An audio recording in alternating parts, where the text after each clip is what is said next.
안녕하세요. 공부하는 유선생의 유선생입니다. 성인간호 시간이고요. 9단원 그 신경계 질환에 대해서 알아보고 이어서 두 번째 시간 가져보도록 하겠습니다. 오늘은 신경계 관련 질환입니다. 그래서 이러한 신경계 관련 질환을 알기 이전에는 그 뇌의 그 구조라고 해야 될까요? 그걸 기본적으로 아셔야 될 거 가지고 제가 조금 그림을 그려봤는데 그 인체 해부 시간에서도 공부한 적이 있는 것 같아요.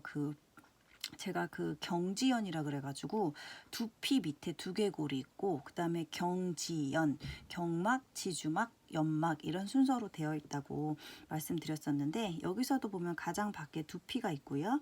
그 다음에 두개골, 그 다음에 경막, 지주막, 연막이 있습니다. 그리고 이 지주막과 연막 사이에 뇌척수액이 흐르고 있죠. 이 안에는 제일 중요한 뇌가 들어있고요. 이렇게 해서 이 층 구별 이제 순서 반드시 기억하셔야 되고요.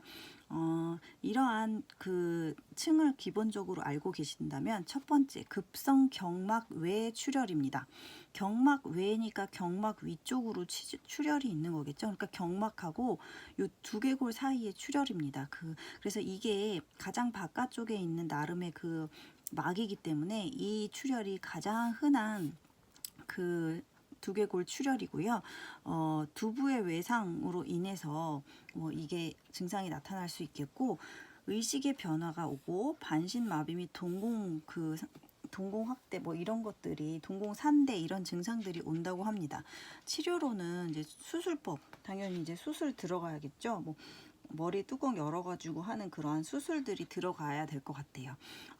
그리고 이제 다시 또 참고적으로 좀 보시면 저번 시간에 이제 뇌압 상승에 관련된 간호나 치료 이런 것들 말씀드린 적이 있어요. 그래서 그 뇌압과 관련돼 가지고 뇌종양과 뇌수종 다시 한번 좀 짚고 넘어가겠습니다.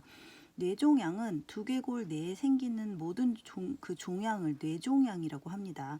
뇌에 뭔가 그 덩어리가 들어가져 있으니까 혈관을 막고 뇌압을 상승시키겠죠. 그래서 구토와 두통이 일어나고 그래서 이러한 두통이 만약에 만성적으로 계속 장기간 나타난다 하면은 뇌종양을 한번 의심해 보는 게 좋겠습니다. 그 다음에 뇌수종. 아까 뇌종양은 종양이 들어있는 거라면 뇌수종은 뇌에 물이 차 있는 거예요.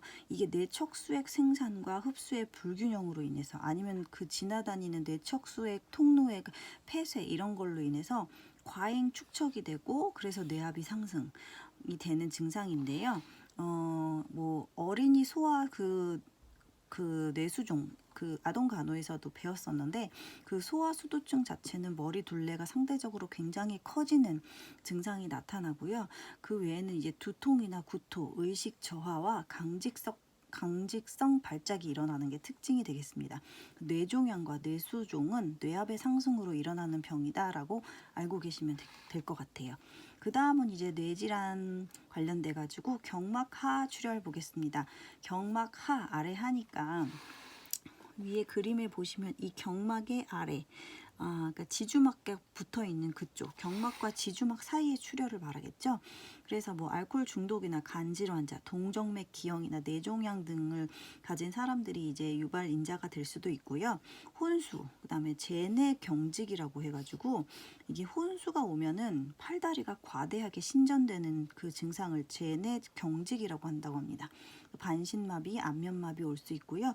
역시 수술로 치료를 해야 되겠습니다.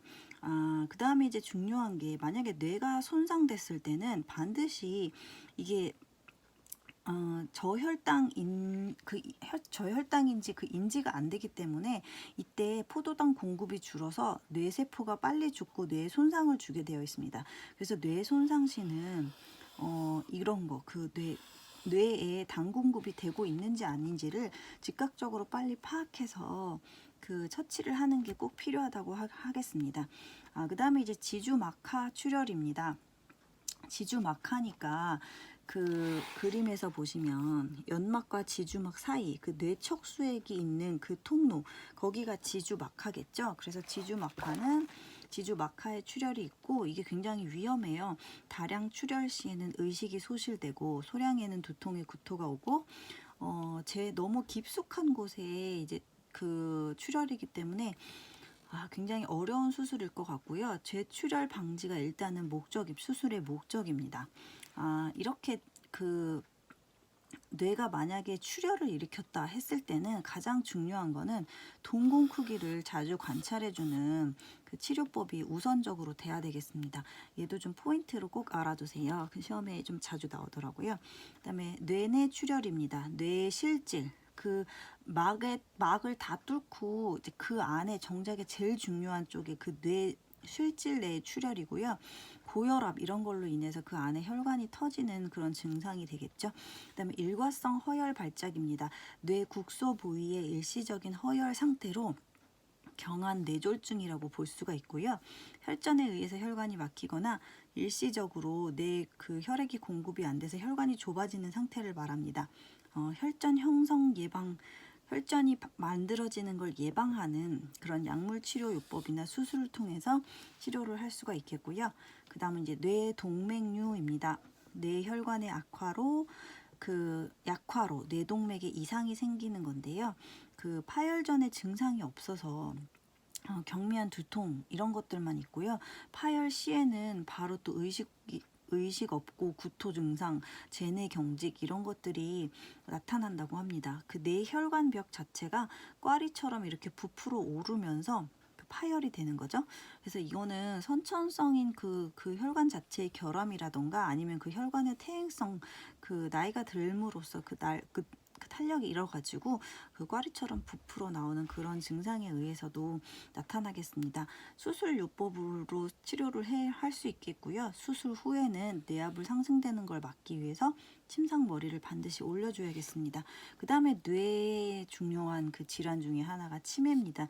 치매는 좀 알아두셔야 됐고요. 디멘티아라고 하는데 뇌에 발생하는 여러 가지 질환으로 인해서 인지 기능이 상실되는 걸 말합니다. 원인으로는 대뇌 기질적 병변, 또 알츠하이머병, 혈관성 치매로 인해서 이제 치매가 온다고 하는데 제일 많이 오는 이제 그 원인이 알츠하이머병입니다. 신경퇴행성 질환으로서 치매의 50에서 60%를 차지하는 주요 원인이고요. 그 다음으로 혈관성 치매 2에서 30%입니다. 증상은 당연히 인지장애가 오겠죠. 초기에는 일상생활에 지장이 없다가 기억력에 인지장애를 보이면서 이제 나중에는 다양한 행동 증상을 보이게 됩니다. 그리고 정신적으로 행동에도 뭐 우울증이라던가 정신증, 초조, 공격성, 수면 장애까지도 오게 되는 아주 무서운 병이죠. 합병증으로는 또 선망, 낙상, 골절, 요실금, 경련, 약물 부작용 등이 올 수 있고요. 치료에는 약물요법과 비약물적 요법이 올 수 있겠고, 이러한 그 치매가 걸리신 분들의 그 사망의 직접 원인을 보자면 폐렴이나 뭐 요로 감염, 뭐 욕창성 궤양 같은 거에 의한 폐혈증, 이런 것들에 의해서 많이 이제 돌아가시는 사망의 직접 원인이 되더라고요. 그 다음은 이제 이러한 치매가 걸리신 분들에게는 그 두뇌를 회전시킬 수 있는 놀이, 뭐 책 읽기 이런 거, 그리고 건강한 식습관 중요하고요. 적절한 운동과 음주 흡연의 제한, 그다음에 충분한 수면으로 이제 예방을 할 수 있겠습니다. 그다음 뇌졸중 보겠습니다. 스트로크라고 해서 일명 중풍이라고 알고 계시죠? 뇌에 혈액을 공급하는 혈관이 막히거나 터져서 뇌 손상이 나타나서 신체에 장애가 나타난 신체에 장애가 있다 하면 뇌졸중 반드시 찍으셔야 됩니다. 뇌졸중에는 뇌혈관이 막힌 거에 뇌경색, 뇌혈관이 터졌을 경우는 뇌출혈이라고 하는데요. 증상으로는 일단 반신마비, 반대로 이제 오른쪽 뇌가 손상됐다 그러면 왼쪽 팔다리가 마비가 옵니다. 이렇게 해서 편마비가 오게 되는데 이러한 편마비의 환자는 반드시 간호시에 그 한쪽이 마비돼서 제대로 내 의지대로 움직여지지 않기 때문에 침상의 난간을 반드시 올려주는 간호치료법이 요구되겠습니다. 그 다음은 아예 전신마비, 그 다음은 반신감각마비입니다. 아예 움직이지 못하는 반신마비에 비해서 감각장애가 오는 거예요. 반쪽만. 그 다음에 언어장애나 두통, 구토, 의식장애, 어지러움, 운동실조증이고요. 또 시력장애, 복시, 시야장애, 연화곤란, 치매 등이 올 수도 있겠습니다. 이렇게 해서 이런 걸로 인해서 편측 시야 장애가 온다 하면 이런 편측 시야 장애 환자를 위한 간호로는 그 모든 간호는 환자가 불안해하기 때문에 환자 시야 내에서 보이는 곳 안에서 실시를 하고요. 온전한 몸 쪽으로 그 본인이 쓸 수 있는 물건들을 놔주는 게 중요하겠습니다. 그다음에 눈을 맞추고 머리를 서서히 움직이게 격려해주면서 그 주위를 손상받은 쪽으로 이끌어주면서 자꾸 움직일 수 있도록 유도를 하는 게 중요하겠습니다. 뇌졸중의 측발 상황 보겠습니다. 뇌졸중이 잘 올 수 뇌졸중이 발생하게끔 하는 그런 상황이죠. 이러한 행동을 하면 안 된다고 해서 써놓은 건데, 과도한 음주, 갑작스런 추위에 노출, 혈관이 갑자기 수축이 되잖아요. 그리고 심한 스트레스, 지나친 흥분이나 과로 탈수, 혈압이 높거나 그 대변 시에 무리하게 힘을 주는 그러한 행동들은 뇌졸중을 일으킬 수 있기 때문에 반드시 주의하고 자제해야겠습니다. 이러한 뇌졸중에 있어서의 간호는 발생 1에서 3일까지는 금식을 일단 시키고요. 약물, 혈전제, 혈액 응고되지 않도록 혈전제나 항응고제 투여를 하는데, 이거는 굉장히 꾸준히 복용하는 게 아주 중요합니다. 그리고 뇌경색이 4시간 이내다 이럴 때는 혈전 용해제를 사용해서 치료가 가능하다고 하고요. 수술을 통해서 또 조기 재활을 하고 동맥 경화나 고혈압을 미리미리 미연에 예방하는 게 아주 중요한 뇌졸중의 치료법 간호 되겠습니다. 뇌졸중 시험에 잘 나오는 부분이기 때문에 뇌졸중에 관해서는 반드시 좀 잘 알아두시기 바랍니다. 다음번에 또 다른 증상으로 찾아뵙겠고요. 긴 시간 수업 들어주셔서 집중해 주셔서 감사합니다. 반드시 자기 것으로 만드시고 열심히 복습하세요. 감사합니다.